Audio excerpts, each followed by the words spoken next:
صحیح بخاری کی روایت ہے، رأیت الرجلین اللیلہ، میرے صحابہ آج رات میں نے دیکھا، رجلین آتیانی، دو لوگ میری طرف آئے، فأخذ بیدی، میرے دونوں ہاتھوں کو انہوں نے پکڑا، فأخرجانی الی الارض المقدس، اور پاکیزہ جگہ پہ مجھے لے گئے۔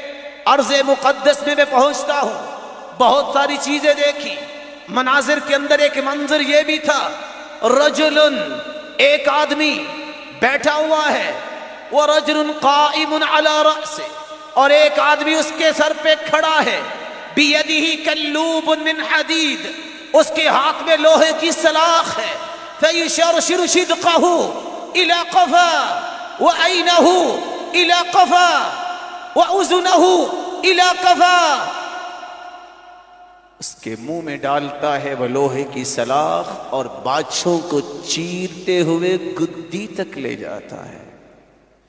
وَأَنفَهُ إِلَىٰ قَفَا، اس کی ناک میں ڈالتا ہے، چیرتا ہوا گدی تک لے جاتا ہے۔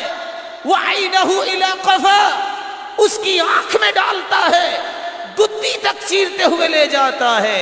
فقلت من هذا یا جبریل، جبریل یہ کون ہے؟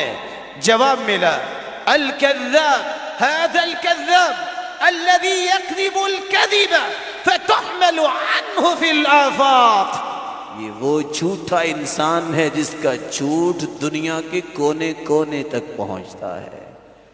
فیس بک کا جھوٹ، واٹس ایپ کا جھوٹ، ٹویٹر کا جھوٹ، میل کر دینے والا شخص، اور چینل پہ بیٹھ کے جھوٹ بولنے والا، انٹرنیٹ کی دنیا میں جھوٹ بولنے والا، فَتُحْمَلُ عَنْهُ فِي الْآفَاقِ، ادھر جھوٹ زبان سے نکلا نہیں، ادھر اٹلی کے آخری کونے تک جہاں سے آگے پانی شروع ہو جاتا ہے وہاں سے کال آتی ہے، یہ کیا بول رہے ہو، یہ تو حدیث میں نہیں آیا، جھوٹ ہے۔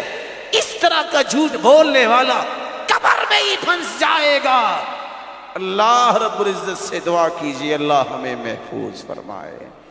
ہم یہ سمجھتے ہیں کہ ہم بڑے عقل مند ہیں، کون جانتا ہے سچ ہے کہ جھوٹ، تمہارا رب تو جانتا ہے، اور رب نے ایسے بندے بھی پیدا کیے ہیں جو جانتے ہیں۔